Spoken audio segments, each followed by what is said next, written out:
Welcome to another edition of Classic Rock Reviews Unfiltered! I am your host, Mike Atwater, with my co-hosts, Mike Doherty. And Dave Green. And a special guest. He is a indie pop star, and he happens to be my son, soft plug, Kevin Atwater. Kevin, welcome to the show. Oh my gosh, thank you so much for having me. This is one of my great dreams to grace this podcast, so I'm flattered and humbled to be here. Thanks, Kev. Well, Better than your presidential dinner? 1,000 times ranked higher.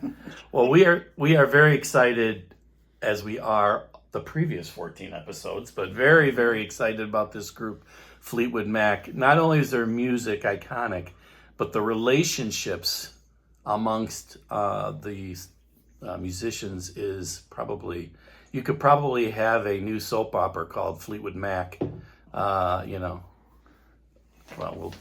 Yes. Exactly. So there's just so many relationships going on with this group once Buckingham and Nix came on the scene. Although they had their share of tensions, like any band, even prior to Nix and Buckingham. They had all kinds of drama going on, seemingly their whole career with different members. Yeah. So this is actually this is the first time in the wiki notes that I have. This is the first time I've actually said that this is a British American rock band, right? British in the fact that, there's probably not a ton of people that know that Fleetwood Mac had been around a good 7 years before Nix and Buckingham came on the scene. It was called Fleetwood Mac, but it was formed by a gentleman by the name of Peter Green. Peter Green was a huge blues star back in the day. He was with the band John Mayall, which produced, Mike, how many it seemed to be an incubator band, really. 5, 6 Yeah. superstars. Yeah, the whole members of Cream were part of John Mayall, Peter Green, Mick Fleetwood, right? John McVie were also members of John Mayall. Mick Taylor from the Rolling Stones also was a member. It's incredible how this John Mayall really just cultivated talent. It was almost like he was an incubator guy, and everyone just kind of did their own thing after that. So a big shout out to John Mayall. God rest his soul. He brought on a lot of talent, so we're really happy for that. So before we get into our albums, we'll talk a little bit about, I'd be remiss if I didn't talk a little bit about the history, Peter Green obviously formed it, but he formed it by using the Fleetwood Mac moniker rather than Peter Green's group or something like that, which was very, very interesting to me, that a guy would form the band and use other people's names rather than his own. Any feedback on that? I don't know why he did that. Because he was he was the writer, the singer, and the lead guitar player. And, there's plenty of bands that, Jeff Beck Group, for example, is he's named after Jeff Beck, right? So you'd think that Peter Green would, or at least the record company would want to focus on that. But luckily for Mick Fleetwood and John McVie, he didn't do that, because I think that allowed them to have a 50-year career. Because otherwise, I don't think that after Peter Green left, I don't think that they would have been able to continue. People would be like, who are those guys? So I guess they were pretty lucky in that way. He was very deferential. I mean, this is a gentleman that really gave all his royalties, Kev, to charity. I mean, he was not a money guy at all. He just, he was very charitable, very deferential. And so obviously Mick Fleetwood and John McVie really benefited from this whole, the Fleetwood Mac moniker. So, but I want to play one. Yeah, go ahead, Kev. I knew it was an iconic name. He was like, my name isn't as iconic. Yeah. He called his first album. He actually called the first album Peter Green's Fleetwood Mac. So he did do that. I think I saw on video today that the record company made him do that. Oh, did they? And I think because they were like, because he was a very popular guitarist in the same way that like Jeff Beck and Eric Clapton were. And I think the record company was like, nah, let's get your name out there in front. Yeah. Well, I'm just going to play a snippet of Oh Well from Peter Green. This is from, I believe, on the 1969. It was a single that I think was added on the 1969 album, Play On. Let's see. See if you can hear this.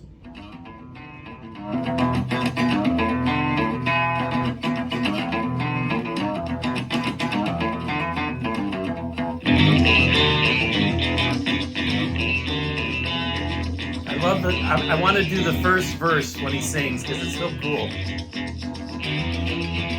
Might take a minute, but This riff is so awesome. I know. We'll hear ba-na, ba-na.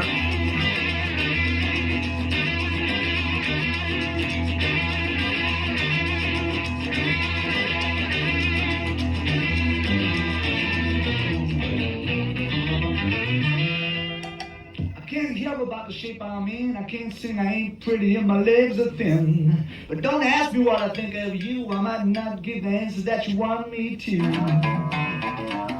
Well, anyway, it's awesome. I mean, Who is that doing the vocals? that's Peter Green. Okay. And yeah, and when you look at Peter Green, no disrespect to Peter, but in 1968 he looked like another like rock god, right? But when he was at the Hall of Fame in 1998, the induction, I didn't even recognize him. He looked like he was 6 inches shorter and bald. Really, and he was in the back. I mean, it was awesome that he was there with them at the Hall of Fame, but it was like, oh my God, it was like it's kind of unrecognizable, kind of like Sid Barrett, when he got older. Oh, yeah. I don't Was think he the only other former member that got inducted? I think some of the other ones passed away. I don't know. Kerwin might have been. Danny Kerwin did a lot of their early work too. Okay. So, but anyway, so did you have something to say there? Yeah, it's just a kind of joke saying, Sid Barrett. How do people with schizophrenia have, a different talent base? I don't know. Yeah, we got a couple of guys. Jeremy Spencer. Jeremy Spencer was a guitarist, Kevin, with the band as well. And he got disillusioned in 1971. I think he left. He told the guy, this is on their tour, their February 71 tour, guy by the name of Jeremy Spencer. He goes, guys, I'm going to go out and get a magazine, supposedly. And he never came back. And they looked all over for him and they couldn't find him. And so they had to cancel. Well, I don't know if they canceled the tour or Peter Green had to come back because Peter Green left in 1970 because he went. I'm not sure where he went, but they found that this Jeremy Spencer was with a cult group called the Children of God, and I think he's still there today. So anyway, they tried to find some people to finish off the tour, try to get a guitarist to play. I can't remember who they got. I can't remember. Bob Weston? Yeah. That's crazy. It is crazy. Can you imagine? It got right on the middle of the tour, Kevin. One of your guys says, "Hey, I'm gonna go get a magazine," and the next thing you know, like at Hyde Park where you were, and I am gonna be plugging terribly here because I've got your shirt, the Achilles tour that you did, and I am going to let you throw in a couple of more plugs. There'll be 42 listeners that will listen to this thing, so and you probably know 41 of them. What's that And we each listened to it 10 times. Yeah. What's that, Kev? I said, hey, what's up, 42 family members? Yeah. Exactly. Welcome home. Yeah, so while we're talking about plugging, there it is, I'm telling you. Yeah! This is the Achilles album, I'm telling you. Kev, you want to talk a little bit about the Achilles album? Oh my gosh, of course. So less drama and sort of fraught background than some of the later albums of Fleetwood Mac. In fact, I would say even no drama in the creation. I wrote the whole thing by myself, and I made every song with my collaborator, whose name is Tom. He's my producer, and he lives in Los Angeles.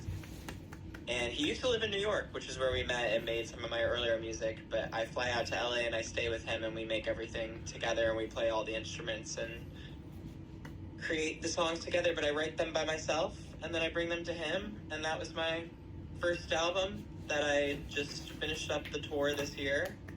And I'm actually, fun fact, I don't know when this episode is coming out, but I am going to LA in a few days to start making some new music. Is it going to be another? Done in a while. Is it going to be another LP or EP or? Well, this is an exclusive for your podcast. What? Right here. It is probably going to be another LP, but it's going to take a while. So. Yeah. Awesome. How long are you going to be in LA doing it? So this trip I'm only going for a week. Okay. So not too long. I'm going to be going back at some time in the future. I don't know when, but Yeah. And I have to say, for the 42 listeners, they probably all know, but I'm going to say it anyway. So Hyde Park, how was that? Hyde Park, London. Tell us a little bit quickly about that. oh my gosh, it was really cool. I was on one of their 3 stages. I was not on their main stage, but I was on their birdcage stage. It was awesome. It was very hectic and sort of just, you get there, they tell you where to go. I'm being whisked one way to do this thing, and then whisked In a limo? way, and then, sorry? In a limousine? Not in a limousine. Damn it. A golf cart though, like a little cart. I was being driven around, which felt really cool. Golf carts are cool. Yeah, all right. I'll silence Yeah, myself. it was awesome, and then they really, like, no sound check. They just threw us up there, and we just started. It was really cool. My first festival, and it was funny. Like, I forgot the sort of culture that comes with a festival, especially if you don't know all of the artists, where you kind of just wander to where the sound is. So when I started, like when I walked on stage, I was like, oh, there's not that many people up here for me. And I was like, that's kind of cool, actually. I was like, this is more intimate than I thought. And so I started my first song, and my first song, I usually am like pretty concentrated and I keep my eyes closed and I'm just looking at my guitar. And when I finished, I looked back at the audience, and it had like quadrupled in the time that I had started singing, just because people just go to where the sound is, and I was at a time that no one else was performing. Neither of the other stages had people on them, so suddenly there were so many people I couldn't even see the end. Wow. That's awesome. Which was cool, but in the moment, I was a little overwhelmed. Yeah. But it was awesome. It was so fun. There was a lot of sound challenges, but that's just part of like the culture of it. And then, yeah, it was awesome. It was fun. And then I got to just enjoy the concert after that. It would be awesome to go to festivals. I've never really gone to any festivals, but they were huge back in the day too. Even I don't know Fleetwood Mac where they were with festivals. Yeah, I was about to say, did Fleetwood Mac do like big festival runs? Does anyone know? I don't know. I don't know if they were they weren't at the Isle of Wight, right? I don't know. I know they played the US Festival. Oh, okay. You know, in England, they used to have festivals like all the time, right? Mhm. So I was watching this documentary today, and it was mostly focused on the first incarnation of the band, of them coming up and all that stuff. And yeah, there was like a lot of festivals during that time period.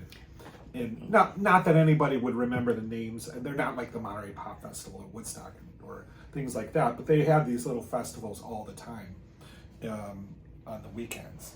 So, But it'd be cool to see Woodstock or the Isle of Wight, to see that I'll bet you they were chaotic too. If I was a fan and I was out there at that time, it's not just, okay, a lot of these things are run by people that are the artist's same age, 20 years old. I mean, I don't know who did your festival at Hyde Park, if they were very young, but I know that the promoters and the people back in the day were young and just inexperienced and trying to figure it all out as they went along. Yeah. So I didn't meet the promoter for this festival, but I met a lot of the people doing like sound and other people's staff, and they were all very young. Yeah, So. I got it. So for going back to Fleetwood Mac now, I mean, we're going to get to the Nick's Buckingham era in a second. I mean, I listened to a lot of the early, like I did one of the early albums. That's one of my pick. My pick is Bare Trees from 1972. Mike, you're doing which? Tango? Yes, well, I drew a blank there You for did. a second. I was like, wait, what am I doing? Tango in the Night from 87. And you? And I'm doing the self-named album from 1975. And Kevin, you're doing? I am doing Rumors, spelled with an O-U, because French. the British American of it all. Oh, British man, yeah. So, but the interesting thing is they had a lot of turnover in the band. Pretty much everybody was gone by 74. Bob Welch, who was kind of brought in the soft rock sound of Fleetwood Mac in the early 70s, from like 72 to 74. You could there was a different feel of the band. They were pure blues the first two albums or so, and then they brought in Danny Kerwin, and he kind of elevated them to a pop rock, and then Bob Welch came in, and it was soft rock. And I'll talk a little bit more about Bob Welch when I do my album. But they had, and these songs. But anybody who's listening, if you want to listen to old Fleetwood Mac, I mean, the songs that I really liked out of all of them, there's a list: Coming Your Way, Close My Eyes, Oh Well, which we played, part 1 and part 2. Woman of 1,000 Years is amazing.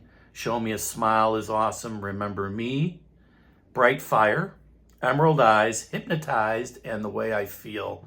All those songs are really awesome for the pre-Nick's Buckingham era. So anybody who's listening, I highly recommend that you listen to the old Fleetwood Mac, because we're going to talk from here on in pretty much, other than my album, the Nick's Buckingham era. So I just wanted to give out a shout out to the original band and years. So let's talk about 1974. Mick Fleetwood does not have any guitarist. He got nobody. He doesn't have a lead singer. He doesn't have a guitarist. And he goes to, I believe, Los Angeles? Sound Studio, I think it's called. Sound Studio in Van Nuys or something like that. There was a whole documentary on this particular recording studio, and many famous albums were recorded there, including Nevermind by Nirvana, Rumors, and just countless other albums. There's a whole documentary that Dave Grohl made on this studio. And so anyway, they had moved to California as a band in about 74 because they found that they were always touring America, and they were starting to develop that more kind of soft rock, kind of California sound, like Mike mentioned.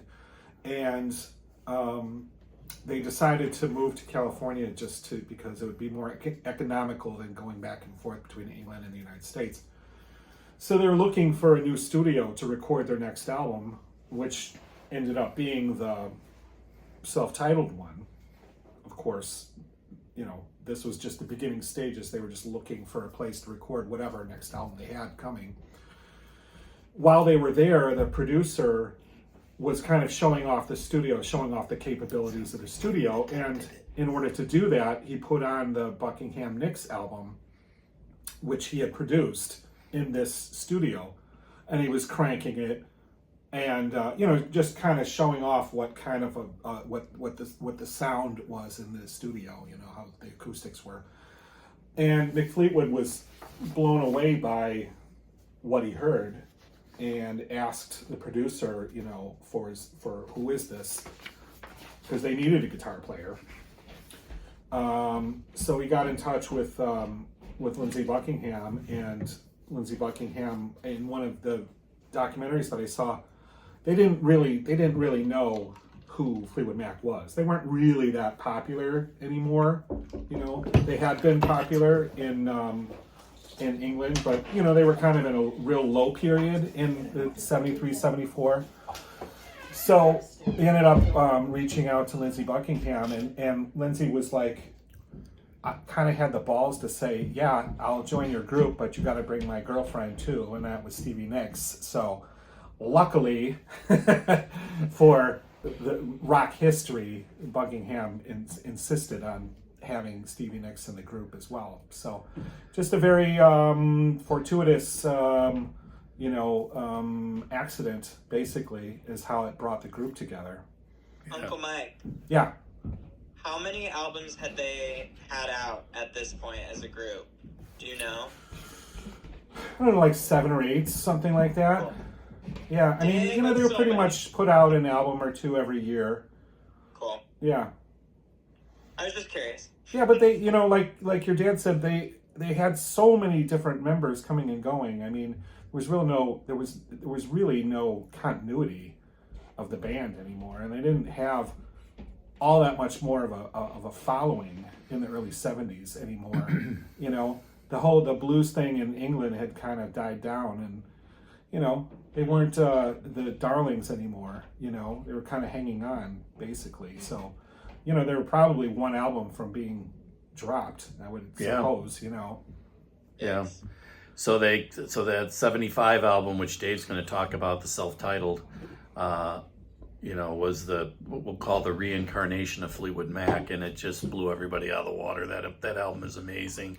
And then, Kevin, you are coming in with Rumors. So before you talk about your top 4 songs, right? Yeah. Tell us a little about what you know about the album, or anything, that you were able to research, or... About Rumors? Yes. Okay, well, I have stuff for the 4 songs that I've chosen that I'll save for whenever it's my turn. But then I do have some general facts that I'm sure you and all of your viewers already know. I'm going to present a little history of the album's creation. Do you want me to do that now? Absolutely, because this is your time right now. You're going to be doing the first top 4 albums. Oh, I'm going first? You are. Yeah. Okay, perfect. Okay, well, let's set the scene. This album's creation comes after the immense success of their self-titled, right, which was a huge commercial success. And I believe also the creation is either starting or the beginning of it is during / the aftermath of the divorce of John and Christine, who were together for 8 years of marriage. Yep. This also is when, I'm setting the scene still, Lindsey Buckingham and Stevie Nicks fighting all the time, the dissolution of their relationship as well. Everyone is unhappy. Mick Fleetwood is learning that his wife Jenny was having an affair. With the sound engineer, or it's like somebody within the band. His personal friend, I believe, Oh, the sound engineer comes in with Christine. Oh, okay. McVie is now Can't keep a track of this soap opera. Having an affair. Yeah. What you need to know is everyone is unhappy, or sort of maybe not unhappy, but everyone is having really difficult interpersonal relationships and struggles. They're not speaking to each other really outside of the studio. In specific relationships, they're not talking. They are fighting all the time.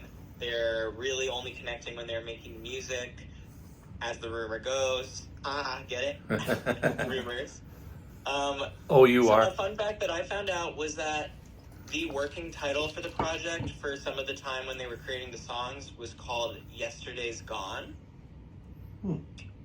That's according to Wikipedia, so who knows how true that is, but I feel like you can trust Wikipedia these days. And they had set out to make a pop album, quote. I also have this really funny fact that I'm going to share, which I don't know if you guys knew, but according to his 1990 memoir, Fleetwood, My Life and Adventures in Fleetwood Mac, the book by Mick Fleetwood, he said that they had been considering heavily to thank their cocaine dealer in the album credits, but their cocaine dealer got executed, quote, before they finished the album, and they decided it would be in bad taste to thank him after he got killed. Wow. that standard wouldn't apply I didn't know anymore. you guys knew that, but that's funny. A funny fact. That Yeah, I didn't know that. Who knows how true that is, but it is in his memoir. So I'm going to go ahead and say at least if it came from his mouth, then it's true. Yeah. Those were some fun facts I have, but I would like to ask you three experts if you have some other facts you want to present about just the general album before I get into the 4 faves I have. If I missed something like you think that is like really intrinsic to the creation. The only thing, I don't have any fun facts with respect to Rumors, but I am just floored about how the chaos of the interpersonal relationships was, and they put together incredible music. They poured in their negativity and their fighting into incredible music and songs, and the fact that they were able to play together is just blows me away. Yeah, I mean, it's kind of like the miracle of it and the lore go hand in hand, and I feel like it's inspired so much art. Just the story of it has, like, from like novels like Daisy Jones and the Six to Broadway plays, Stereophonic, to like it just the incredible, like, the fact that it exists in itself is its own like piece of art also, which is it is beyond the music itself, which is incredible on its own, but then the story of it just heightens it all to this place that like is kind of impossible to manufacture. It just has to happen, which is so cool. Yeah. And it's cool. It's very cool. Yeah. Yeah, I don't want to steal any of your thunder on any of your... Go ahead. When it was coming out, were you like listening as it was released and like on the radio and stuff? Yeah, Anti-Lean, either Anti-Lean or Aunt Colling had Rumors album, and it was being played an awful lot. So I was a teenager right when that album came out. Obviously, at age 13, I had no idea about what was going on, right? You just don't get that unless what do you do? Look at Funkin' Wagnalls or look at some sort of... I mean, they were on the cover of Rolling Stone magazine, and it featured at that time, like 77 or 78, and the picture, they're on the cover, and they're all laying in one bed together. And it said, I don't remember what the title of the article was, but it incorporated like rumors and, I don't know, kind of backstabbing and sex and, all the stuff that you just talked about. So I'm sure that that kind of coverage of the album and the group at that time, I think probably even fueled more sales, because it probably reached more people than just their core audience, and then more and more people were like, oh, I heard about this group, and I'm sure that helped fuel their popularity, like the kind of it's interesting. This is one of the earlier cases I found also. I didn't write it down, but I had seen that like there was an interesting like element the media played in the rumors wink of the members of the group, because also like there were incorrect articles coming out and like paparazzi photos of like, it said like there was like a rumor that Stevie Nicks had a kid, but that wasn't true. She was photographed with somebody else's kid, and then they had like started a rumor that it was her kid, and then it was, oh, she was having an affair, and it was like that's what broke them up, and like all this other, like, it's so interesting how the rumors themselves play into the music and like the front relationships. It just like makes it worse. It's interesting seeing how the media like affected them too, because they were like very unhappy with the way that everything was getting out and stuff. So I thought that was interesting as well. Yeah, I think Mick and Stevie were having a little thing at the time as well. They were having a little affair as well. God, I don't know. I would, well, it is amazing. Mike, why don't you show us all the copies of Fleetwood Mac's Rumors? I have 3 different copies of Fleetwood Mac Rumors. I have this one, which is like a remastered one on 2 records. It was like done at a different speed or something like that. So, like for better sound.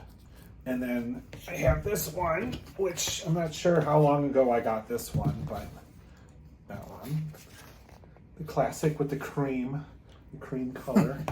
That's And the then- one that I have. Then also I have the CD. Oh, cool. Cool. All right, Kev. Well, I think this is a good segue for us to talk about your album, why you like it, and then maybe give us your top 4 songs. We'll play little snippets as we go along. Let's do it. I mean, this was my at least my conscious introduction to Fleetwood Mac. I'm sure that I'd heard so many of the songs growing up from a bunch of the different albums, but really I remembered this album, specifically Dreams, being like my introduction to like actually clocking in and being like, oh, this is incredible and I want to know more about this, and I want to like really identifying with the music and thinking that it was incredible. The first song, wait, should I get into my 4? Absolutely. Okay, the first one that I want to highlight is a song called Never Going Back Again. Interesting. Yes. Do you want me to let it play a little? Yeah, let Yeah. it play a little bit. Yeah. She broke down and let me in.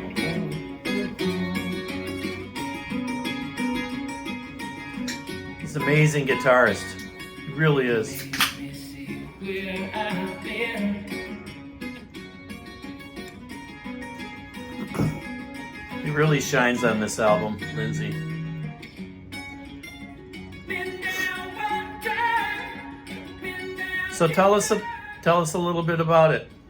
Okay, well, it personally is, if not my favorite, one of my favorite acoustic guitar lines ever. I think at least instantly recognizable, very complex, difficult to play guitar, like acoustic lines. And I have a fun fact about the recording of it, which is that he was so obsessed with getting this guitar part down, they kept restringing his guitar every 20 minutes because he was convinced, and the sound engineer, whose name I don't have written down, was convinced that after around 20 minutes of playing his acoustic guitar, these strings slightly dulled and sounded different, and since he kept having to record specific parts of the song, they kept restringing his guitar with new strings every 20 minutes. Wow. For those of you who play acoustic guitar, that takes a chunk of time. And to do that every 20 minutes is, I think, today an insane thing to do. Yeah. I would never waste time in a studio like that. But thank God he did, because it sounds immaculate. It does. Yeah. My personal relationship with this song is that I tried to teach this song to myself on guitar after only playing for like 2 months, and it was way too hard. It was infuriatingly hard, and it really this was when I was still in college and I didn't really play, and it made me like give up for a while. Uh-oh. And I haven't attempted it since, but I was thinking recently, I was like, I should try again, because I've been playing now for a long time and like teaching myself finger picking, so I feel like I could maybe attempt it. But it's really hard, and it's really impressive, and there's like a melancholy quality to the song that really just gets me. It makes me emotional for reasons I can't quite name. And I like it for that reason, because a lot of the time I think of Fleetwood Mac with these like folk rock choruses that are so iconic, and this is like a little more withdrawn, a little more spare, Yeah. and I like it for that reason. That's one of Aunt Mickey's favorite Fleetwood Mac songs. Is Never Going Back Again. You think She it's has about good taste. Stevie?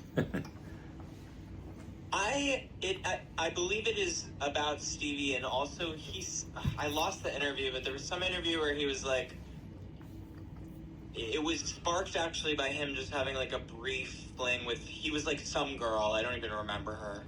Got it. I was like, oh, okay, great. But it's about like, not returning or not being able to return to this past relationship, and Yeah. and the negatives that come with that. But yeah. And do you guys like that one? It's great. Love it. Every song's great Every in song this. is great on this album. Yeah, that's all I have for this one. But So if you want that's- me to move on. Yeah, so that's your number 4 song? Your like 4th favorite, if you will, or no? I didn't know I should go 4th favorite. I mean, I would actually say that's my 3rd favorite, and I'll do my 4th now. So Oh, I'm okay. going a little out of order. Got it, no worries. Okay, 4th favorite is "Go Your Own Way" Nice. on this record. I'll let it play.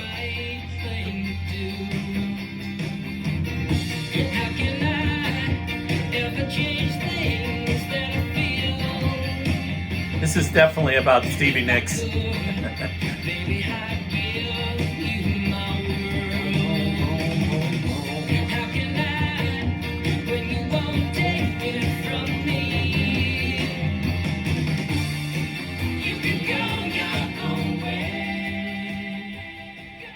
That's an awesome. That chorus is so it literally is perfect. Yeah. This is fun fact. Rolling Stone ranks this as their number 1 Fleetwood Mac song of all time. I wanted to see if you guys agreed with that. I don't. I don't- love this I don't song. think I I think do. it's in that band, but bandwidth of It's hard because pop it's one of song, those but- songs that's like you've heard 10 million times, so it kind of gets a little old. I That's wouldn't. true. Myself, I wouldn't say that's my favorite Fleetwood Mac song. I might say The Chain or Gold Dust Woman, possibly, or Dreams. And we might even hear snippets of some of the ones you just listened to. Yeah, I hear you. So, fun fact, this was the first single released for the album rollout of Rumors. Okay. It was written by Lindsey Buckingham, and it is, many Mac heads consider this song to be a companion song to Dreams. Dreams, of course, written by Stevie Nicks about Lindsey Buckingham. Go Your Own Way being written by Lindsey Buckingham about Stevie Nicks. Yeah, I can see that. I think this song has just... Again, I must have been aware of this song in my DNA of being a child, because I've known that chorus my entire life. Probably before I even knew who Fleetwood Mac was, I could sing you the chorus. So, Dad, I know you were banging that around the house at some point. Or Mom was. Somebody was. Yeah. Or Uncle Mike came over and was, like, forcing me to listen as I always did that. I brought my tape recorder over. Listen to this. and I probably loved it. You won't regret it. Yeah. No, it's just... But yeah, I think that song has such a fantastic chorus and verses, and just like the harmonies are so seamless. It just is like, oh my god, it's an immaculate like folk rock song to me. Absolutely. It's got a strange beat to it, also. Yeah. It's like off. It's like parts of the song are just a little bit off. I mean, Yeah. and then it changes into like 4/4 or whatever. It kind of goes back and forth. Yeah, it is. The drum line too is switching around in a way that's really interesting. Yeah, it's just so good. Yeah, Mick Fleetwood's probably playing the drum saying, yeah, she's coming my way. Right? Yeah, all right. Okay, go away from him, come to me. Scary. Exactly. No, that's a great song. That's a great song. Yeah. All right, that's your number 3 or 4. There's 4. Yes, Yeah, we know your number technically 3. I probably like 4 and 3 are a little bit tied. And then my second favorite is a song called "The Chain." Oh yeah. And before you start it, Dad, don't press play, because I want to say this fact, Yes. which is that at least in the version that is on Apple Music and Spotify, but Yes. has been scrubbed from certain versions I found. At the very, very beginning of this song, you can faintly hear Lindsey Buckingham drop an F-bomb. Very, very quietly. And they kept it in. And it is in most vinyl pressings and most versions of the song. You probably won't even be able to hear it when you press play. Like, I needed headphones, and I went back and looked, and I was like, oh my gosh, you certainly can. Oh, you can hear it out with headphones, right? Yeah. Yeah. Anyway, you can press Isolating the play. But I thought that was frequency a and fun the fact. spectrum. That is a fun fact.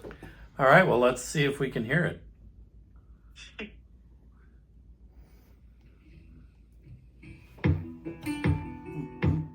It would have already happened. Okay. Well, I want to hear it again. Listen to you. Yeah. I guess you got to wear headphones. You do. The viewers, you can go listen on your own time.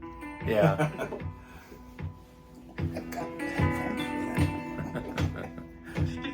No, thanks. You can listen.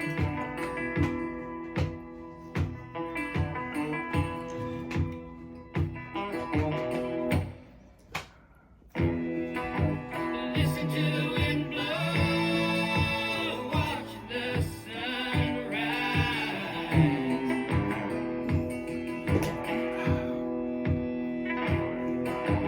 Run in the shadows, damn your love, damn your life.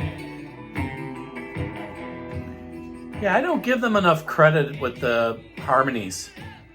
You know what I mean? When I think of Yeah. Fleetwood Mac, I think of guitars, the voices, the melody of the song, but I don't really how great their voices blend. You know, I mean, I knew Nixon, Buckingham did, but they really, you know, McVie, Christine sounds great as well. Yeah. On the harmonics. Especially on this song. Yeah. Seems like I have a fun Sorry. fact about this song. normal Kevin. harmonics. Yeah, harmonies. this one just has such an interest, like, really, really cool composition of this one, which it sort of feels like you're listening to, like, a bunch of different, like, half ideas come together, but then it creates, like, what I think is, like, a perfect song. And something fun about that, a fact, is that it is, that is kind of how the creation of it went, because it was initially a song that Christine McVie was working on called Keep Me There, apparently was the title. And it eventually got, like, completely reworked and switched around by each member of the band. And it is the only track on Rumors that each member of the band collaborated on lyrically. It's the only song that they all worked on together lyrically, which is very interesting to me. Yeah. And maybe is reflective of their sort of, like, inability to communicate otherwise, or needing to, like, write on their own to get out these emotions at each other. Right. Um, Right. I believe on the actual vinyl record, it's the very first track of side B, side 2. And Lindsey Buckingham in an interview said that it's called The Chain. They eventually decided on calling it The Chain because it's a bunch of their own, like, pieces put together. And it's the only time they really did that on the album. So, Interesting. fun fact. And I think it is just so incredible. It is so odd in the way that it has, like, different, it has, like, it does have a chorus, but it has, like, half choruses that are more iconic than the actual chorus, and, like, the pre-chorus is its own, like, can of worms, and you're kind of a little bit like, what are they singing about for some of it? But it comes together in this, like, incredible outro, and, like, Yeah. it just really, it's like a stunning song to me. And it's got that awesome bass solo. Ba-da-boom, ba-da-ba-da-boom. Yeah, you can actually use the bass to create a tune Yeah. instead of just a thump. Would you have thought the song was going here when it started? No. No.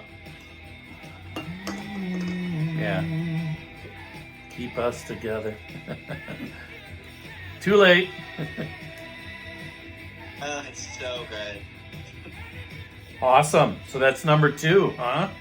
Yeah, The Chain. I mean, and, like, I think it's a perfect song, so that should be even more, like, choosing number 1.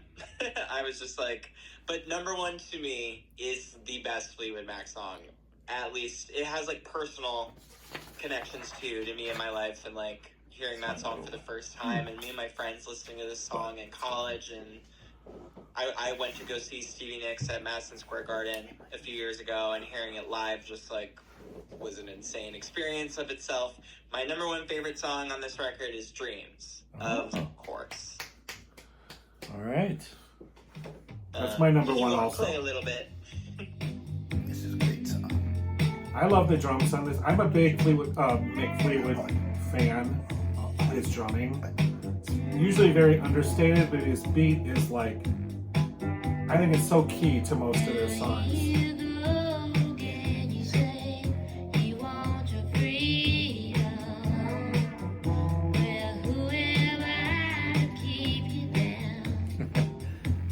They're just bringing in their problems right into their music. I think that's what's good about it, is like you hear problems that are similar to your own, maybe parallel or have something in common, and it's like it soothes you.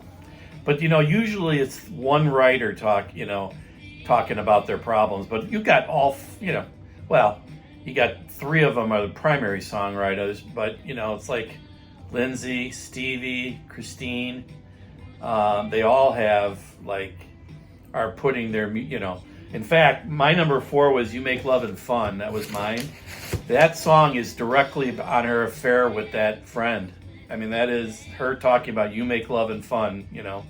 My number 3 was "The Chain." My number 2 is "Gold Dust Woman," and my number 1 was "Songbird." I love Songbird. I'm love partial to Songbird Christine too. McVie. It was hard for me to not include that, but it was my personal list. Yeah.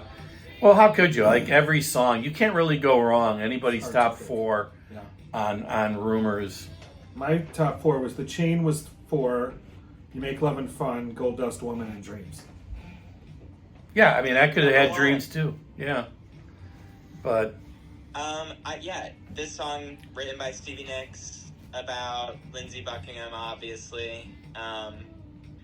It was I don't really know what this fact means, but it was the only number 1 hit in 1977 for Fleetwood Mac out of their album, I guess. I know. It is my personal favorite Fleetwood Mac song. I think this song does something to me chemically I can't explain. And I have a fun fact, of course, about it, which is that Stevie Nicks says that so I guess they were doing some sort of sound engineering that was taking a really long time, or maybe they were setting up for another song and it was taking a really long time. She was frustrated and she left, and she was like, "I'm just gonna go play piano. I can't be here. I'm frustrated. I need to get out."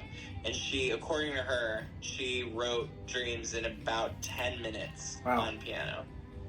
That's And awesome. she came back in and she was like, "I just wrote something and I think we should work on this instead." And then they made Dreams. Thank God she came back. Jeremy Spencer went out to get a magazine and never came back. At least she came back. Thank God. Yeah. Awesome. Those are my fun facts, and that's my opinion on Rumors. That's awesome. That's awesome. Thank you, Kev. All right, so who next? Who wants to go next? Who next? Who next? I mean, I'll go. Go ahead. I'll go ahead. Why not? He wants a beer. Can we get him a beer? This is unfiltered. He wants a beer. I'm filling up my water bottle really quick, but keep going. I will. Okay. Yeah, so I have the album Bare Trees. That's their 1990 or 1972 album that came out, and this is kind of their album that's soft rock. I would consider this album kind of along the lines, believe it or not, of Bread, America, and Bread, once again. well, Bread's got to be talked about. It's like the common theme of our. And yet, have we done Bread? And we haven't done it. When you have to go to the bottom of the bin, it's the bread crusts. We've been breaking bread for many episodes here, but we will do Bread for you Bread fans out there. I'll sing. That episode will get about 20 views. Oh, stop. I probably get 1,000. Just be like, Think so? bread comes in, bread reunited. Yeah. So anyway, so I picked this album out of the fact that there's some memories. I mean, as an 8-year-old of listening to this album on AM radio on a couple of songs. So let's get into it. So Bare Trees was the 6th studio album by the band, released in March of 1972. It was their last album to feature Danny Kirwan. Danny was a big songwriter for Fleetwood Mac and the 4 or 5 previous albums, but he was fired during the album's supporting tour. I think he had some problems. Danny Kirwan was a guy that was described as a nervous wreck. As a guitarist, he had a really hard time on stage, had a hard time dealing with people. He was kind of, they labeled him a genius, great guitarist. He was very young when he started at 18, and he just, he couldn't handle the success of what was going on even then. Can you imagine if he was there when Nix and Buckingham came along? He would have gone insane, probably. So they, from that album, Bare Trees, there were 2 singles, both great singles, Sentimental Lady and Sunny Side of Heaven. It was certified platinum by the industry. However, it was only certified platinum in 1988. In other words, it rode on the wave, probably all their albums rode on the wave of your album that you did, Kevin, Rumors, and What Dave's Gonna Do. That's how it got certified platinum. I don't think it ever would have been had these monumental albums not come out. So with that, I will pick my top 4 songs, and I'm going to do an honorable mention. I didn't tell you, Kev, you could do honorable mentions, which you would have probably done the other 7 songs or whatever. Yeah, I would have honorably mentioned every other song. Yeah. So let me get to my album. It's a cool cover. Specifically, I would have done Songbird, Gold Dust Woman, I think, out of the ones that or maybe You Make Lovin' Fun also. Actually, just all of them, I don't know. They are. All of that's 3 of the top 4 that I had. love that Oh Daddy song. That's great. That's a great song. Yeah. Yeah. So I did, so my honorable mention was Danny's Chant. That's Danny Kirwan. That's a guitar solo. I'm not going to play it, but it's really one of my personal favorites. My number 4 is Sentimental Lady. Now, this is the one that showed up on AM radio constantly during the summer of '72. And so I will play that now.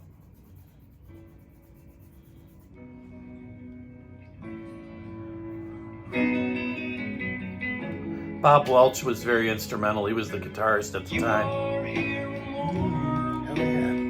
I would not have guessed this. I didn't either.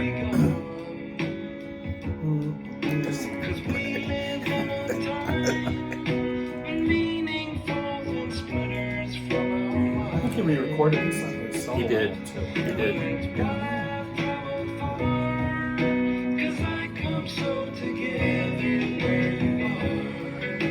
I like this part. You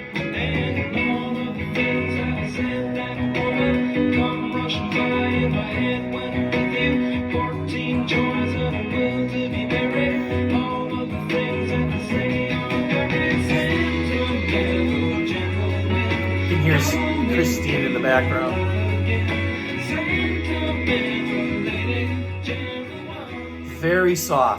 Very soft rockish back in the day of America playing, Ventura Highway. It had that, Sister Golden Hair, absolutely. But the reason why I like this, and there is a memory. I mean, I know I've always talked about when I was like 7, 8 years old, 9 years old, I go to Skyline Pool, which was a public pool in the Heights back in the day, and they used to play over the intercom all the AM radio hits. But that's not where I'm going to go. I don't know, Kevin, if you knew when I was a little kid, all my siblings made fun of me, but I wanted to be a garbage man. When I know this fact. I know this, Dad. Do you remember the story of me? I think, I don't know if I was 8, I was probably even younger, but in 5:30 in the morning when everyone was asleep, I'd go to the kitchen table, and I had kept all this toothpaste caps that were going to get discarded, but I saved them, and they were my garbage cans. So I put them all on the table, and I had the neighborhood. So I created the neighborhood, and I had like garbage cans, and like we had 5 garbage cans because we had a big family. And then like my neighbors had some, but I would go like with the garbage truck because I was so fascinated with it. But my mom, your grandma would, come in and say, "Do you know what time it is?" And it's like it's kind of sleek and and then I go like this. But I had my little like trucks that I had around the table.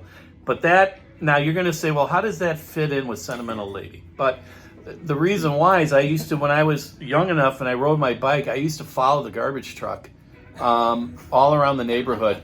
People thought I was weird, but I had my little banana boat bike, and I would go there. And back then, garbage men and the smells are not what they were.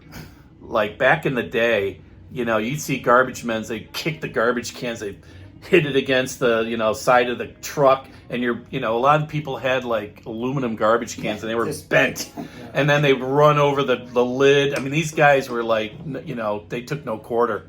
But I loved them, and I always wondered where all the garbage went. I'm like, they're throwing all this garbage in, and they're mashing it up. Where's it going? So I would follow them around, and they probably did double takes as they were riding around the neighborhood. Who is it? Say hi to you? No. I would stay about 30, 40 feet away, right? Stranger danger even back then. Maybe they would throw me in there. I don't know. Did you ever sleep over in a garbage can or anything like that? One of the things I like to do is I used to always get mad when they'd get our garbage first. I always wanted our garbage to be like the last garbage taken at like 3 o'clock in the afternoon when it's like 90 degrees and it's smelling. Of the symphony. All right. So, Mike, you're going to have me edit this section out then? I think that's a great story. We've lost 38 of our 42 viewers. No, all 42 viewers know this story. They're all new. Previous 42 all the viewers that Kevin brought in have all left by now. Like, well, they need to know. They need to know Kevin's dad wanted to be a sanitation engineer. So they need to know the origin story. Come on. Yeah. So well, Mike's gonna edit it also. Retirement opens up a whole new vista. Yeah, I'm gonna probably start following him again on my regular my road Your bike, 10-speed. my 10-speed, so I can really catch up to him. I'll probably go ahead of him. Say, come on, guys. There's got to be an adult-sized big wheel. All right, okay, this is getting off the rails. Okay, so No, this is perfect. And Mike's not even drinking right now. No, I'm not. That's the weird part. Athletic. Just to look alike. I have an athletic, non-alcoholic drink. You'd be proud of me, Kev. 2 months almost. Wow. I'm proud. I'm very proud. Anyway, my number 3 song, and I got to get back to it. So give me a minute here. Is Homeward Bound. Sorry, Homeward Bound. This is a Christine McVie. And I have to tell you, I'm very partial to Christine McVie's music, particularly as time went on with the Nick's Buckingham group. I really fell in love with her voice. But this is her song.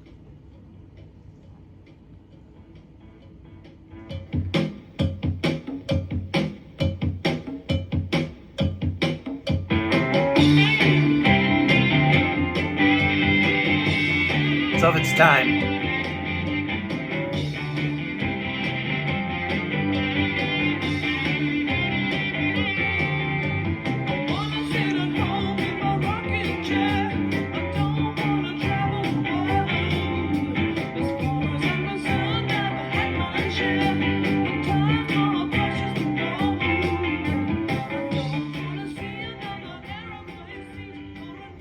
She was Christine McVie, obviously, but she went by Christine. She went by her maiden name. The first 4 or 5 albums, she was called Christine Perfect. I guess Perfect was her maiden name. Was that her real name? Yeah, I think so. But I was like, when I first looked at the albums, I'm like, who's Christine Perfect? I mean, I always knew her as Christine McVie. So It's a good maiden name. it is. It's a good song. I was going to pick this song too. I feel like I've never heard it before, but Yeah, Homeward Bound. I don't know if it was on AM radio play.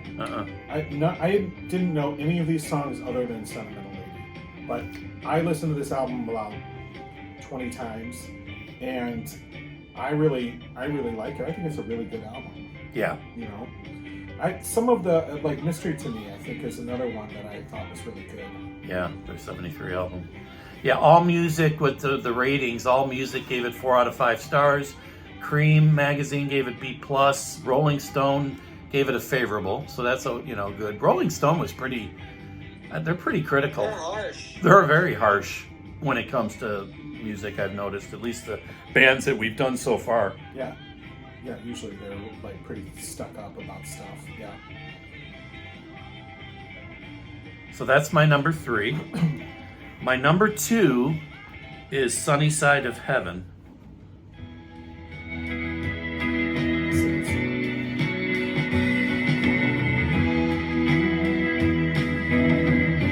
So far we have all different songs other than Sentimental Lady.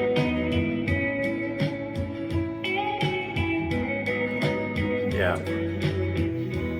Yeah. I mean, it just sounds like they're beanbag chairs composing. Yeah. They probably were.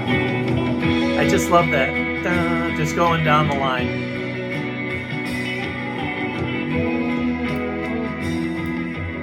Danny Kerwin, before he left the band because he just couldn't handle it, that was his song. It's really good.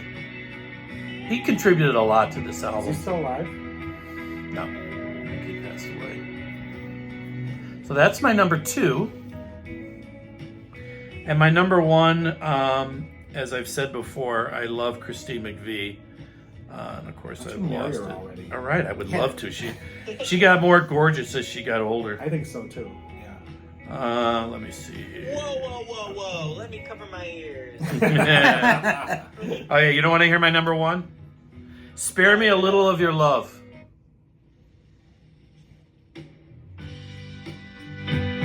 She wrote this as well.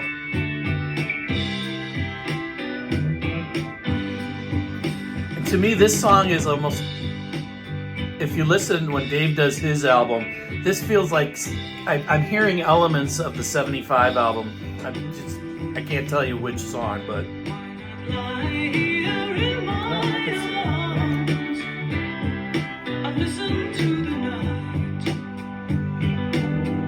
What year did this come out? This album? 72.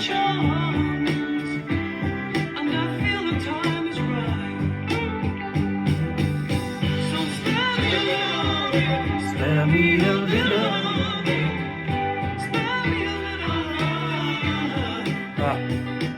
But anyway, I love that song. That's my number 1. One thing I do want to add: when they recorded this album at a woman's home, and I'm not sure, she knew somebody in the I don't know if it was the sound guys or what, but she had a home, and they actually recorded this album at her home. Her name was Miss Scarrett, and they actually gave her a credit on the album. The last, and I wouldn't even call it a song, but it's called Thoughts on a Gray Day, and I'm going to play that. I'm going to get a little snippet here. And it's this woman talking. Talk about filler. This is an honorable mention. Great Hold album perfect closer. love and peace. I'll hold her tight, and always as always, mine forever. Love, love, so great, so divine. Trees so grey. So she got royalties. Changed everything. It's beautiful, It's just awesome. beautiful, so beautiful. And Sounds that's like something Roger Waters would use in one of the songs. Yeah, it yeah, does. exactly. Yeah, So that is my album. nice, very good. Yay, Bare Trees. My top 4 from Bare Trees: the Ghost, The Ghost. All right. Dust, Interesting. Sentimental Lady, and Bare Trees. Oh, you did do Bare Trees. I thought of Bare Trees as an honorable mention. I didn't do it, even though I know it's you know how on iTunes it gives a little star or a little, probably, it was probably a popular song amongst a lot of listeners, but And I don't have any list because I was trying to actually not stop striking out at T-ball. all right, well there you go. Okay, who wants to go next? I'll go next. You want to go next? Okay, Dave is Yeah. going to go next. Mike D can be the grand finale. Okay. So And I have to be honest, I didn't really know any of the songs on Bare Trees. No, I know. It's a deep cut. It is a deep album, you know. But But I enjoyed what I just heard. yeah, it's sentimental. Get it? What? Lady. lady. What? Okay. Hi, lady. All right, Dave, tell us what your album is. All right. My album is a self-titled 1975 Fleetwood Mac, and this was something that Mike recommended, and pretty much every song on this is there's something for everyone on this album, and every song has seemingly something for everyone. So something about bringing Nixon and Cunningham. Sorry, Buckingham, Cunningham. He goes by Cunningham. He goes by Cunningham. I call it Cunningham Fountain for downtown Chicago too. Anyway, you know, it's just a really balanced album. If you really want to get to some of the core talents of the people, I mean, there seems very little overhead in, like, besides just music. You know, there's no, you know, they're not dressed up in jumpsuits, and they're just playing. They're just doing their thing. And yeah, there's going to be a conflict between creative forces because it's the direction of their lives. Well, this is the first album where you get Buckingham Nicks, and how do they fit into the dynamic of Fleetwood Mac, right? Well, it was like instant. I mean, at least maybe not within the band 100%, but, you know, on the radio. And, you know, that's why listening to Fleetwood Mac was, as you said, on the AM radio was pretty much the only access to it unless you had the album and a phonograph. And those weren't as easy to come by as they are now, for sure. Especially, you know, to a kid who's young and, you know.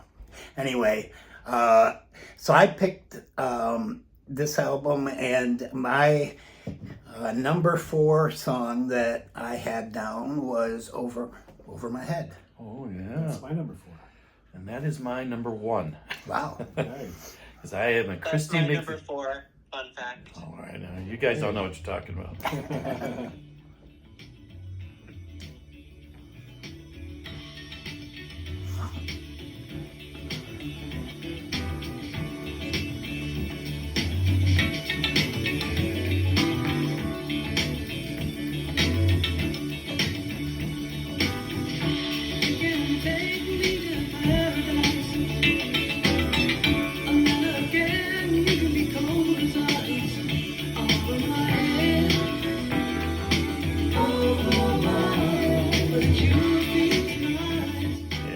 There's just like a richness to their quality. I mean, the quality of the voice and the vocal content coming across is just like, it's stronger than, I mean, you just got an electric piano in the background and the drums. Yeah. I love her, just her voice. I could just float I on a could too. cloud listening to her. I mean, you know, working, I can work to it. I can Just staring at her picture and you're I like, could, I could stare at her 1993 picture and, yeah. Farrah Fawcett would have had some competition on your wall. Once she cut her hair very short and she lightened it, I was like, oh, yes. Okay, anyway. More editing. All right.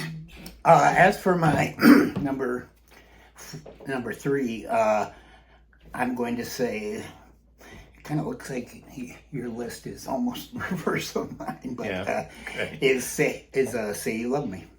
Yeah. That's my number 3 also.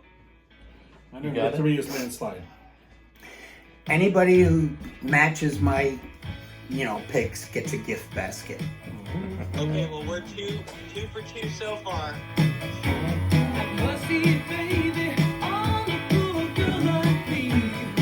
Another Christine McVie song, I might add.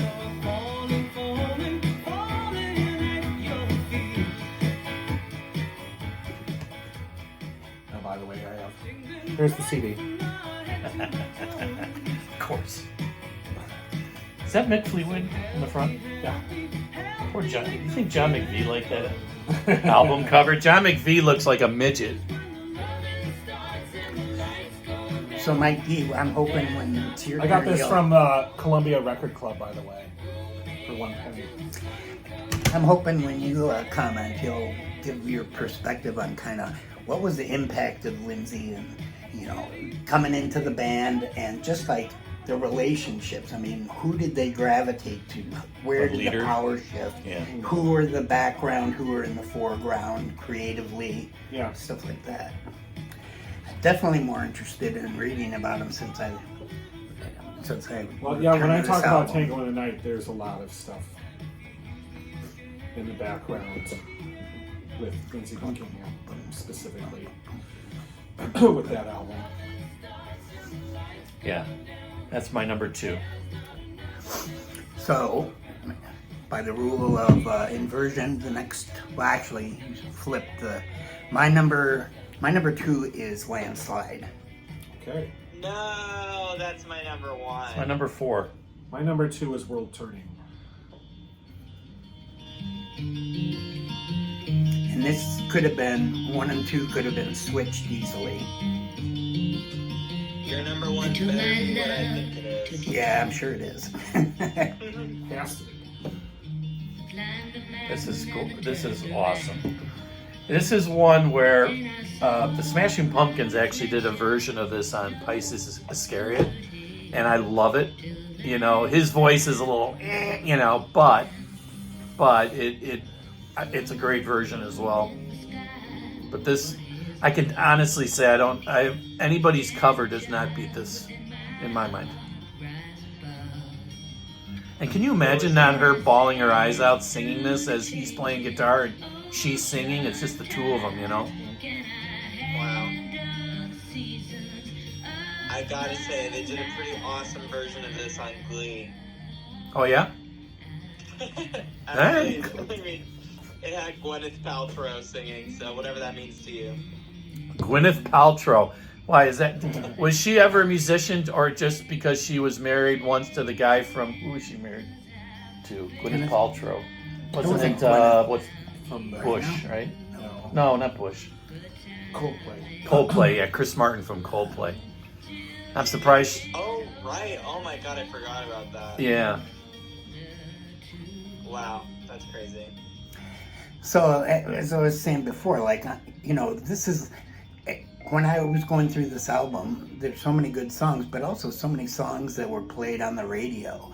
And this, you know, I did some research for something earlier that we were doing and to find out kind of like where were there songs with like multiple number 1s on them. And what I found out was it's pretty rare. And when it does happen, I've never seen an album with maybe one that I didn't even really know the band who had 3 or more songs that went to number 1 on the same album. And this should have been a candidate for more songs than what it was. And it was the soundtrack of the interstate for me. It's like, you know, when we go up and my dad would finally turn off classical and he'd let WLS be on, and almost every trip to Chicago you'd hear Fleetwood Mac at least once. I mean, they just steadily pumped out song after song that hit the radio. I mean, DJs just loved them. Kind of you know what this kind of reminds me? We did the Cars in a previous episode, and their sophomore album, right? A lot of times back in the day, sophomore albums would pale in comparison with the debut. But in this case, this song just set the table for the next album. But just, you know what I mean? It's like they didn't run out of ideas. I mean, and musical dexterity. I mean, they just kept going with the momentum. Yeah. And yeah, in many ways you could interchange these two albums. I mean, this album maybe doesn't have all the drama that Rumors has, but the quality of the songs, I think, it could be one long double album. I mean, they're just, you could tell that most likely they recorded this album, went on tour, probably somewhere in the middle of the tour they started recording Rumors too, you know? don't know if that is factual or not, but We don't care about that. we don't care about the facts. Yeah. Everything's fake. It's just all one continuous album to me. You know, Right. if I didn't know these albums so well, I would have a hard time saying, okay, this one is on this album, That's that true. song's on that album. You know, That's what George Harrison said on the Beatles. He said that Rubber Soul and Revolver could have been one album. It was just an extension of the next album, which literally he said that, but he said you could put some songs on Revolver, put them on Rubber Soul, and vice versa. And I think you make a good point. I think that these songs are very, very similar and could be on either album. and I only mean similar in quality. Yeah. I don't mean similar like they all sound alike, but I Right. just mean they're they're at their peak. These two albums Yeah. are definitely their peak. You know. Yeah. All right. Wait. Drum roll. Well, And you're shaking, Kevin. Number Quit one, shaking. yeah. Quit shaking, Kevin. this song has been on my favorites for Has to be. probably my Gotta oldest, be. Start probably playing it the now. oldest Fleetwood Mac song and the first one that it still grabs my attention every time I hear it. So let's hear Rhiannon. Woo! Yeah. Yes. was- Love this song. It was my number 3. Wow. I This know. is my number one, Rhiannon. It's my number 2, but it's interchangeable with that song. I gotta after we play this, I Yeah. have a quick little story. Love her smoke a pack of cigarettes every day voice.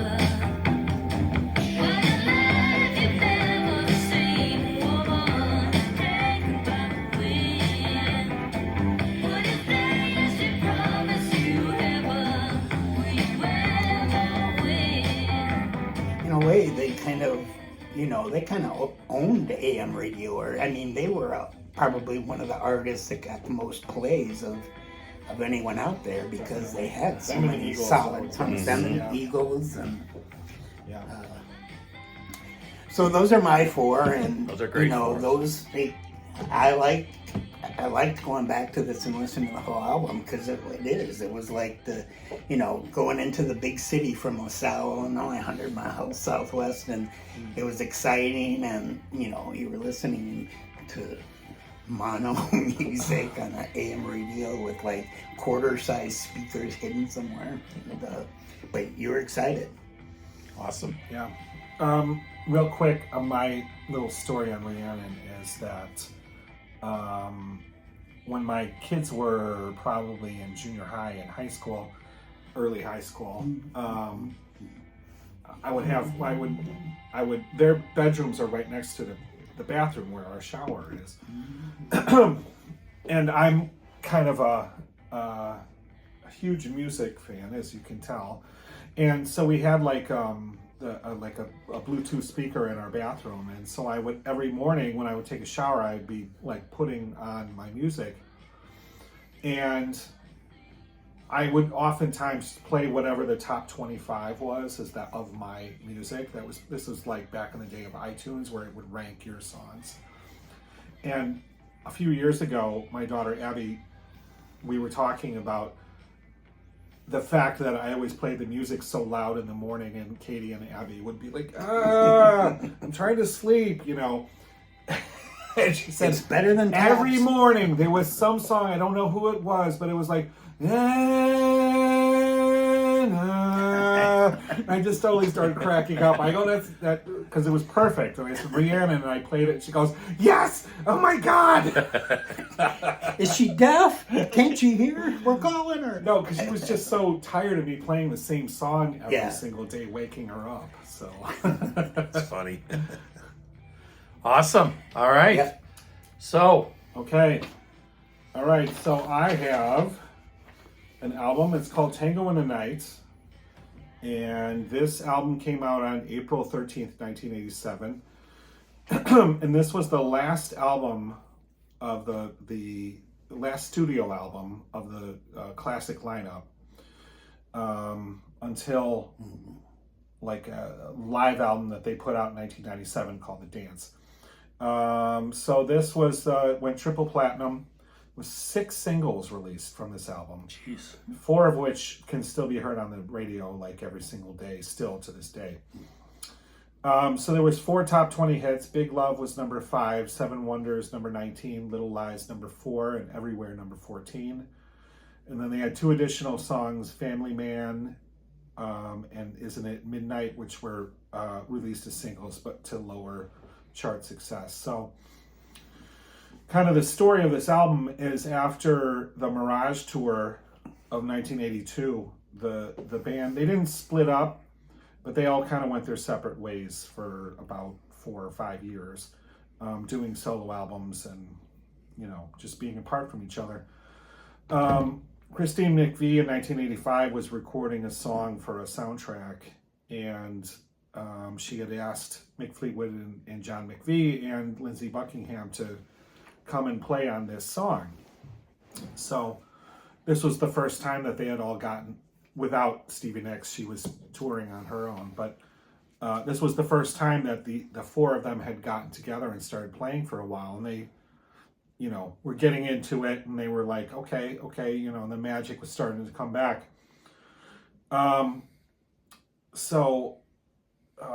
And around that same time, Lindsey Buckingham had started to record a solo album, and he decided then, you know, to take those songs that he was recording for his solo record and incorporate them into a Fleetwood Mac album. So the album took 18 months to complete, and they say that Stevie Nicks spent a total of 2 weeks with the band during that time, because she was by that time a superstar, and she was a solo act, and she was touring that whole time period. So she was kind of apart from the process, but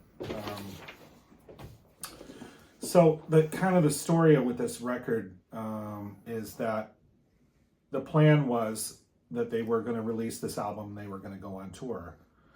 And so they released the album, and there was a band meeting at Christine McVie's house to discuss the tour and the logistics and all this. And during this meeting, Buckingham announced that he was leaving the band. Pulled a John Lennon. And it said, which infuriated Nicks, and she physically attacked him, and the ensuing fight spilled out into the street. And she won. So what Buckingham had said is that he had made a mistake, that he had agreed to this tour in the first place, because apparently these 18 months in the studio were just crazy, lots of drugs and wild partying and all that stuff, and for whatever reason he was just not feeling that anymore, and he just couldn't see himself being on a tour, a world tour, with that craziness going on, and he just really wanted to be on his own and do his own thing. And so it was, you know, they then he left and did not come back till 97. So just kind of crazy. And Mick Fleetwood had said that even though the album was a big success, it went triple platinum, it has lots of big singles on it, he felt that the album could have been, would have been much bigger if they were all touring as the 5 classic members. Because they did go on tour, just Buckingham wasn't part of it, so I'm sure that hurt the tour. So that's kind of the story of the album, and my number 4 is called Big Love.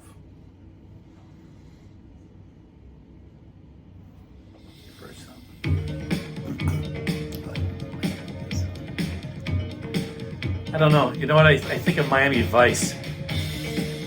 I feel that there's like a boat on the, you know, just going.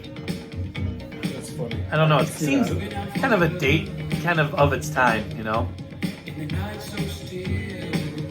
Production of this album is definitely 80s sound. You know, there's a little bit of a parallel I hear in this. I don't know if you guys will agree with Talking Heads in this particular song. Oh, yeah. It's just like the fast rhythm and the driving music.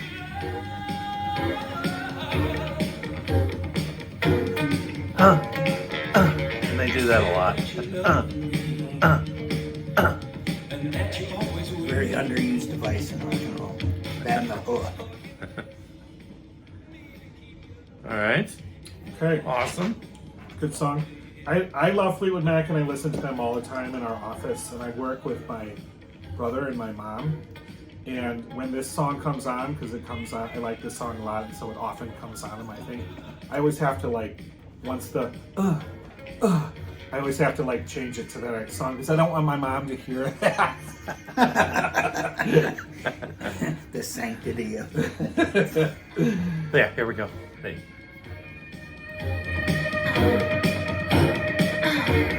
I know. I don't want her to go, Michael, what are you listening to? This is so little Peter Gabriel. And how old are you, He's Mike? right in 50 what? 55. And Mom still controls. My number 3 song is called Seven Wonders. This is the Stevie Nicks song. How come this thing keeps doing this? Hold on. Oh, I like this one. I know this one. Keeps. I know. Which one again? Seven Wonders. 7 what? Oh, he's going right in order here. Wonder if he'll go in order all the way.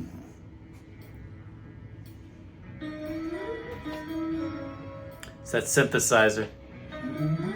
That late 80s synthesizer.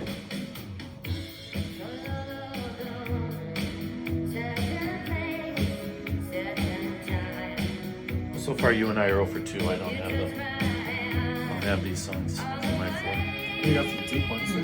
Yeah. Oh, 2. Yeah.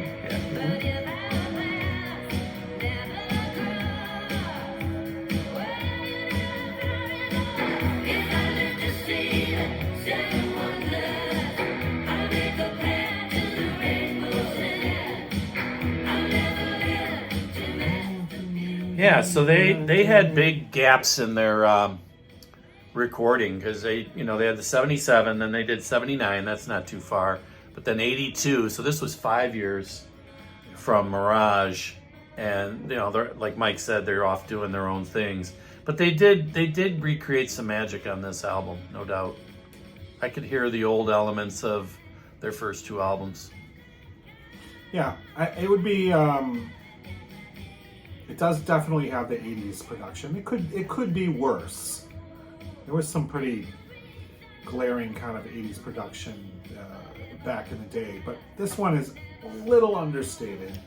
But it would be interesting to hear these songs being played just with regular electric guitars and regular bass and regular drums, not electronic drums, and without all the kind of sound effects that this album has. I still love this album, but it would be interesting to hear it in like sort of the Rumors kind of instrumentation, My number 2 is Mick V's Everywhere.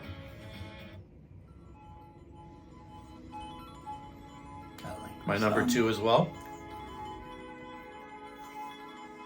That's my number 1.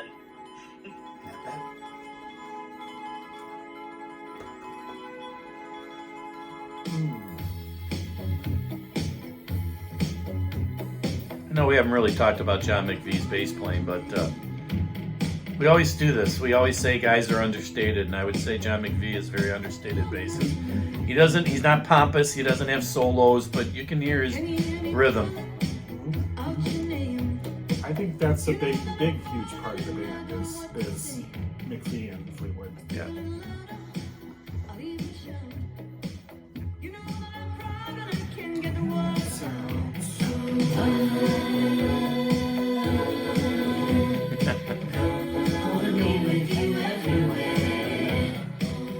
Now, isn't this a commercial?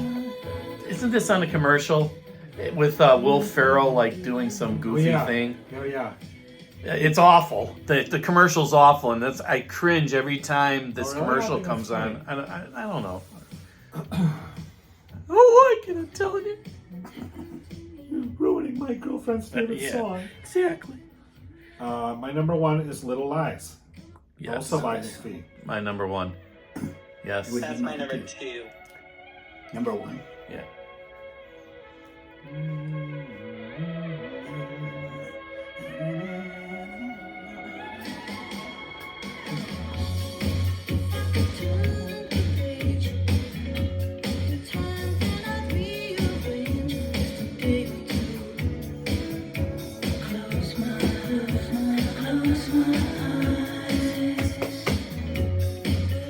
Yeah, that was my number one. I had a couple of dark horses in there. I had, number 4 was "Isn't It Midnight," and number 3, "Welcome to the Room," Sarah. All right, so I have some other things real quick. First, I'll just show off the rest of these CDs that I have. So, this is this. I think this is 2003 album. I think it's called "Say You Will." Christine McVie's not on this one. This is a pretty good album. Some good songs in this record. It's Nix and Buckingham with McVie and Fleetwood. But it's good. It's good. This is the album I was talking about. It's called The Dance. And this came out in 1997, and this is from a concert. They did an MTV concert, and this is the first time that the Classic Five were back together since Tango in the Night. And this is a really good album. And there's some new songs on here, and it has, some solo songs that they incorporated into the band. It's a good album. And then this box set, which is 5 discs, and it's pretty good. It's called The Chain. This came out in 1992, and this is their entire career from the original blues to all the way up until they actually recorded like 3 or 4 new songs for this. And lastly, this is a tribute album. It's called Legacy, a tribute to Fleetwood Mac's Rumors. And so this came out in 97, so this is like the 20th anniversary. And it has, groups from the 90s doing all the songs from Rumors in order. So it's like Tonic, Matchbox 20, Elton John, The Cranberries, Sean Colvin, Jewel, Goo Goo Dolls. It's pretty good. It's not great, but it's pretty good. So personally wise, I was trying to think of like how I became aware of Fleetwood Mac, and He was following garbage trucks. Believe me, it was. After I got back from the following the garbage men, I was 7 when Rumors came out, so I wasn't like super aware of them, but I do remember specifically a memory of being at some family party, like I think it was Christmas, and my Aunt Colleen opening Rumors, like she got the Rumors record for Christmas. And I just remember looking at the album cover and just thinking how cool a cover that was, because it's like really distinctive, And then my next kind of memory is the videos for Hold On and Gypsy from Mirage on MTV, and that was when I was about 12. When I was in high school, I bought Rumors and the self-titled one in college. When I worked at Sam Goody in 97 and 98, the Dance album came out, and we played that album every single day, probably twice a day for at least 2 years. And me and my other employees that worked for me, we had, just from listening to it so often, we had kind of memorized the stage banter between, like Buckingham kind of like goes on and he kind of talks a lot, and he's like just talking about the songs in between the songs, and we just kind of memorized it. We would all like kind of recite it as he was saying it. How many phonograph needles did you burn through? Well, this is in the 90s, so this was okay. CDs, but yeah. So that's about all I have. I have a question. Yeah. Who gets your? album catalog and all your CDs and When I everything die? when you die. Well, with them being broken up into storage units. You want them? Can you redo your will? No, Yeah, sure. I want storage unit number 3. I think Jack will probably fight you for that, but yeah. You can have all the I can- Queen albums. There you go. Yeah. I'll take the Queen albums. Well, awesome. Yeah, that was a great choice, and I think that was Kevin's choice to do Fleetwood Mac, wasn't it? Yeah. Which was a great choice. That was a lot of fun. Yeah. Thanks for joining us, Kev. I know you had you got albums to record. We understand. Well, we really appreciate you being on our show today. I'm happy to be here. This was so fun, and also I just learned a lot, and I feel like my knowledge of Fleetwood Mac sort of starts and ends with their self-titled and Rumors, but this has inspired me to go listen to more of their other stuff. Yeah. My knowledge of, Fleetwood Mac stuff extends as far as knowing Mike D's phone number. Well, thank you again.